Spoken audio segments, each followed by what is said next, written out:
کیا حرج ہے اگر وہ کام ہو جائے؟ آگے وہ ایک بات اور آ رہی ہے تو وہاں میں پھر بتلاؤں گا حرج ہے کہ نہیں ہے، لیکن کم سے کم اتنا حرج تو مان لیجئے کہ جب کسی کام کو دین کے لائن سے جب کیا جائے، دین کی شکل اور صورت دے کر کیا جائے، دو صورتیں ہیں، یا تو یہ کہ وہ نبی کریم صلی اللہ علیہ وسلم کی زندگی میں وہ کام ہوا اور یہ ہوا نہیں۔ اگر ہوا ہی نہیں تب تو اگر ہم اس کام کو کرنے جا رہے ہیں دین کا لیبل لگا کر، اس کا مطلب یہ ہوا اس کی ضرورت تھی دین میں، اللہ کے رسول کو بھی پتہ نہیں چلا، صحابہ کو بھی پتہ نہیں چلا، ہماری عقل نے یہ فیصلہ کیا ہے، دین میں ابھی کچھ کمی تھی جو ہمارے ذریعے سے پوری ہو رہی۔ یہ تو بہت ہی بڑی گستاخی کی بات ہے۔ نمبر ایک، اس کی تو خیر جانے دیجیے، اس کو تو آپ بھی تسلیم کریں گے کہ یہ تو غلط ہی ہوگا۔ میں ایک اور بات بتانا چاہتا ہوں کہ ارلی پیریڈ میں نبی کریم صلی اللہ علیہ وسلم کی زندگی میں، صحابہ کی زندگی میں ایک کام ہوا ہے، مگر اس کو یہ درجہ نہیں دیا گیا جو درجہ کہ آج ہم دے رہے ہیں۔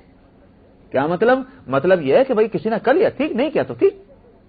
اگر وہ اس درجے کی چیز ہے جس کو یوں کہا جا سکتا ہے زیادہ سے زیادہ مستحب ہے، اور آگے جائے کہ وہ مباح ہے، مباح اس کو کہتے ہیں کرو تو ٹھیک، نہ کرو تو ٹھیک، مستحب اس کو کہتے ہیں کر لو تو ثواب ملے، نہ کرو تو گناہ نہیں۔ سمجھ میں آیا؟ تو اس سے آگے تو نہیں جائیں گے۔ اگر ان دونوں طرح کے اس کیٹیگری کے وہ کام ہیں، اگر ہم اس کو مباح سے آگے بڑھ کر مستحب کر دیں، مستحب سے آگے بڑھ کر سنت مؤکدہ کر دیں، سنت مؤکدہ سے آگے بڑھ کر واجب کا درجہ دے دیں، اور واجب سے بڑھ کر فرض کا درجہ دے دیں، اس کا بھی حق نہیں ہے۔ کیوں؟ اس لیے کہ یہ کلاسیفیکیشن بھی ہو چکی ہے دین کے اندر۔ جو چیز فرض ہونی تھی وہ فرض ہو گئی، جو چیز واجب ہونی تھی وہ واجب ہو گئی۔ اب مجھے یا کسی اور کو کسی کام کے تعلق سے عملاً یا قولاً ایسی صورت اختیار کروا دینا کہ وہ چیز جو ہے مستحب سے فرض بن جائے، وہ دین کے اندر زیادتی ہوگی۔ اب ہوتا کیا ہے؟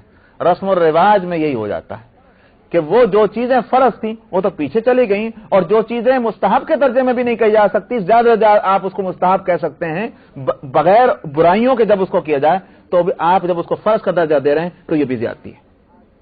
میں آپ سے آج کہتا ہوں ایک اور بات بھی دیکھ لیجئے، میں نے ابھی بھی میں کسی بات کو اس سے زیادہ وضاحت سے نہیں کہوں گا، لیکن ایک بات میں ضرور بتانا چاہتا ہوں۔ آج نماز کتنے لوگ نہیں پڑھتے آپ جانتے ہیں، کتنے لوگ روزہ نہیں رکھتے جانتے ہیں آپ، کتنے لوگ زکوٰۃ نہیں دیتے جانتے ہیں آپ، کتنے لوگ حج کو نہیں جاتے جانتے ہیں آپ۔ سمجھ میں آیا؟ اور یہ بھی مانتے ہیں کہ یہ چیزیں فرض ہیں، اللہ نے اور اس کے رسول نے فرض بتلایا۔ اس پر کوئی جھگڑا ہے؟ کوئی گروپ بندی ہے؟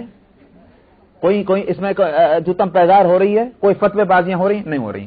اگر ہو رہا ہے تو جو بالکل اس درجے کی چیز ہے ہی نہیں، سمجھا، ان پر ہو رہا ہے۔ تو اب بتائیے کہ پھر اس کو کس طرح سے برداشت کیا جائے، کس طرح اس کو غلط نہ کہا جائے کہ جو چیزیں زیادہ سے زیادہ آپ کتنا بھی زور لگا کر کے ان کو مستحب ہی تو کہیں گے، اس سے زیادہ اور کچھ نہیں کہہ سکتے، تو ان پر تو اتنا زور کہ جناب گروپ بندیاں بن جائیں، جماعتیں بن جائیں اور فتوے کفر کے لگ جائیں، اور جب نماز نہ پڑھو، روزے نہ رکھو اور زکوٰۃ نہ دو، حج نہ دو، تو ہمارے جو ہے دل کے اوپر میل تک نہ آئے۔ تو دین کس کو کہتے ہیں؟ دین میں اصل کیا چیزیں تھی؟ بنی الاسلام علی خمس، شہادت اللہ الہ الا اللہ وان محمد رسول اللہ واقام الصلاۃ وایتاء الزکاۃ وصوم رمضان وحج البیت من استطاع الیہ سبیلا۔ ہو گیا یہ تھا۔ تو جب یہ چیزیں دین تھیں، نبی کریم صلی اللہ علیہ وسلم اسلام کی بنیاد ان چیزوں پر ہے، ان پر ہمارا کوئی جھگڑا نہیں۔ بڑے آرام کے ساتھ اس آدمی کے ساتھ ہم بیٹھتے ہیں، کھاتے ہیں، پیتے ہیں، اپنے گروپ کا آدمی سمجھتے ہیں جو نہ نماز پڑھتا ہے، نہ روزہ رکھتا ہے، نہ زکوٰۃ دیتا ہے، نہ حج کرتا۔ ہو سکتا ہے کوئی اور بھی اس سے زیادہ برائیاں بھی کرتا ہو، لیکن یہ کہ ہمارے گروپ کن بنیادوں پر بنے ہیں؟ نماز کی بنیاد پر نہیں، زکوٰۃ کی بنیاد پر نہیں، حج کی بنیاد پر نہیں، ہمارے گروپ بنے ہیں کچھ اور چیزوں کی بنیاد پر۔ اب اگر اس کو ان بنیادوں پر جب بنا تو ظاہر ہے وہ بنیاد غلط، اس کے نتائج غلط۔ آج جب ہم کہتے ہیں وحدت امہ، اوہو اتنا بڑا لفظ بولا، اتحاد، یونٹی، سب ہو کہاں سے؟ کیا بیس بنے اس کے واسطے، اس اتحاد کے لیے؟ جس چیز کو تم بنیاد بنانا چاہتے ہو اتحاد کے لیے، میں کہتا ہوں قیامت تک اتحاد نہیں ہو سکتا، کبھی اتحاد نہیں ہوگا جن بنیادوں پر تم اتحاد چاہتے ہو۔ اگر ان کو پر نہ ہو، بلکہ اتحاد ہو کس بنیاد پر؟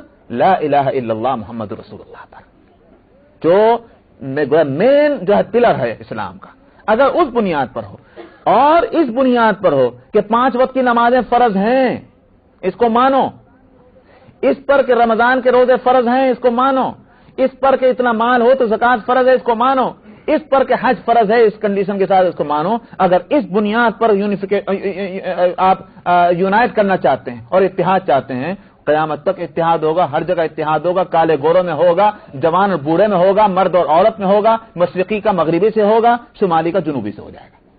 سمجھ میں آیا نہیں؟ صحابہ میں اتحاد تھا کہ نہیں تھا؟ سمجھ میں آیا؟ ہوا۔ نبی کریم صلی اللہ علیہ وسلم کی حیات طیبہ میں صحابہ میں اتحاد تھا۔ کیسا اتحاد؟ انصار اور مہاجرین کا اتحاد تھا تو کہ نہیں تھا؟ کیا تھی بنیاد اتحاد کی؟ آپ دیکھتے ہیں، واقعہ یہ ہے کہ میں اس مسئلے میں جتنا سوچتا ہوں، میں اسلام کے فلسفے عجیب طرح کھلتے چلے جاتے ہیں کہ جن معاملات میں اسلام نے توسع رکھی ہے، کیوں رکھی ہے؟ توسع کا مطلب سمجھ رہے ہیں؟ کیا مطلب؟ یعنی وہ اور اس کو کہتے ہیں نہیں، وہ سب تو توسع ہے، مطلب ہاں فلیکسیبلٹی، وہ جو ہے نرمی، گنجائش کس طرح رکھی؟ قرآن حکیم اس میں تو گنجائش نہیں کہ قرآن پر ایمان لایا جائے کہ نہ لایا جائے، اس میں کوئی نرمی نہیں ہے، نہیں بات ہے، اس میں بھی کوئی نرمی نہیں کہ قرآن محفوظ ہے اور مکمل ہے نہیں بات یہ تو ہے، مگر نرمی کہے میں رکھی؟ نرمی اس میں رکھی ہے کہ قرآن شریف کو ایک ہی طریقے پر پڑھنے کے بجائے اس میں گنجائش دی ہے اور 7 طریقوں کو رکھا گیا کہ ان 7 طریقوں سے قرآن کو پڑھا جا سکتا ہے۔ توسع ہوا کہ نہیں؟ ایک میں تنگی ہے، 7 میں گنجائش۔ بات سمجھیں، یہاں سے چلیے آپ۔ اسی طرح سے آگے چل کر کے قرآن اور حدیث پر جو بنیاد رکھی گئی جس دین کی، آپ دیکھیے کچھ صحابہ نماز پڑھ رہے ہیں، ہاتھ اٹھاتے ہیں، اٹھا رہے تھے نا صحابہ؟ کچھ نہیں اٹھا رہے تھے۔ ہوا؟ نماز کے اندر کوئی توسع نہیں ہے، نماز تو پڑھی جائے گی، اس میں کوئی اختلاف نہیں، ہاں کس طرح پڑھی جائے اس میں ہوا اختلاف۔ نبی سے سیکھا اس اختلاف کو، صحابہ نے اس کو لیا، ائمہ مجتہدین نے اس کو باقی رکھا کہ نہیں رکھا؟ کیوں؟ اس لیے کہ دیکھیے ایک قاعدہ میں آپ کو بتلاؤں، آپ اگر ہر جگہ تنگی کرتے چلے جائیں گے تو وہ بات ہو جائے گی کہ ربڑ کو آپ کھینچنا چاہتے تھے، کھینچنے والی چیز ہے، بے شک ربڑ کھینچا آپ نے، مگر کہاں تک کھینچیں گے؟ اگر آپ اس کو انلمیٹڈ کھینچتے چلے جائیں گے وہ ٹوٹ جائے گی۔ عورتیں برا نہ مانیں، میں ایک حدیث سے ایک مثال میں دے رہا ہوں، نبی کریم صلی اللہ علیہ وسلم نے اس مسئلے کو سمجھانے کے لیے، برا ماننے کو میں اس لیے کہا کہ بات سمجھتے نہیں ہے تو اس واسطے برا مان سکتے ہیں، اگر بات کو صحیح طور پر سمجھ جائیں تو برا نہ مانیں بلکہ قدر کریں گی اس حدیث کی، نبی کریم صلی اللہ علیہ وسلم کی اس بات کی وجہ سے۔ آپ نے فرمایا کہ عورت جو ہے وہ پسلی سے پیدا ہوئی ہے، حضرت آدم علیہ السلام سے نکل کر حضرت حوا آئی، تو آپ نے اس بات کو فرمایا اگر تم اس کو ایسے ہی چھوڑ دو گے تو یہ ٹیڑھی ہے، اور اگر اس کے ساتھ تم سختی کا معاملہ کرو گے تو ٹوٹ جائے گی، یہ آپ نے فرمایا۔ اس لیے میں نے کہا کہ اگر آپ اس حقیقت کو سمجھ رہے ہیں تو قدر کریں گے۔ منشا یہ تھا کہ کھینچے تانی مت کرو عورتوں کے ساتھ، اور نہ ان کو ویسے ہی چھوڑو، ان کی تربیت، ان کی اصلاح، اس کی کوشش ہونی چاہیے، فہمائش اور سمجھانا ہوتے رہنا چاہیے۔ اس کو اتنے غفلت کرو گے تو بگاڑ ہوا جائے گا، لیکن اس میں سختی نہیں کرنی چاہیے بلکہ حکمت کے ساتھ کام لو۔ اس سے مطلب حاصل کیا ہوا کہ ایک خاص چیز ہے، اس کی ٹریٹمنٹ خاص طریقے پر ہوگی۔ اگر اس کی ٹریٹمنٹ غلط طریقے پر کرنے بیٹھ جاؤ گے، کھینچا تانی کرو گے، ٹوٹ پھوٹ ہو جائے گی۔ دین میں بھی یہ صورت رکھی گئی۔ اور تھوڑی ایک اور مثال میں دے دوں تاکہ مسئلہ اور اچھی طرح سمجھ میں آ جائے۔ مثلا آپ بچوں کی تربیت کرتے ہیں، اچھا صاحب آپ کچھ چیزوں میں اتنے ٹائٹ ہیں، کن چیزوں میں ہیں وہ آپ جانیں، میں نہیں جانتا ہوں ان کو، کوئی کسی چیز میں ہوگا، کوئی کسی چیز میں ہوگا۔ کن چیزوں میں آپ اتنے ٹائٹ ہیں کہ ذرہ برابر آپ اس میں غفلت کو برداشت نہیں کرتے، سمجھ میں آئے، بچوں کی تربیت میں۔ اور کچھ چیزوں میں آپ جو ہے ڈھیل دیتے ہیں، کیوں کرتے ہیں؟ حالانکہ سمجھ رہے ہیں کہ یہ غلط ہے مگر ڈھیل دیتے ہیں۔ جب آپ ڈھیل دیتے ہیں تو یہ سمجھ کر دیتے ہیں اور یہی بتاتے بھی ہیں کہ بھائی اگر ہم نے ہر جگہ سختی کی تو یہ باغی ہو جائیں گے۔ سمجھ میں آئی نہیں بات؟ یہ میں فلسفہ ایک بتا رہا ہوں، یہ ٹھیک یہی صورت دین میں ہے کہ اگر سب جگہ سختی رکھی جاتی تو دین پر عمل نہ ہوتا،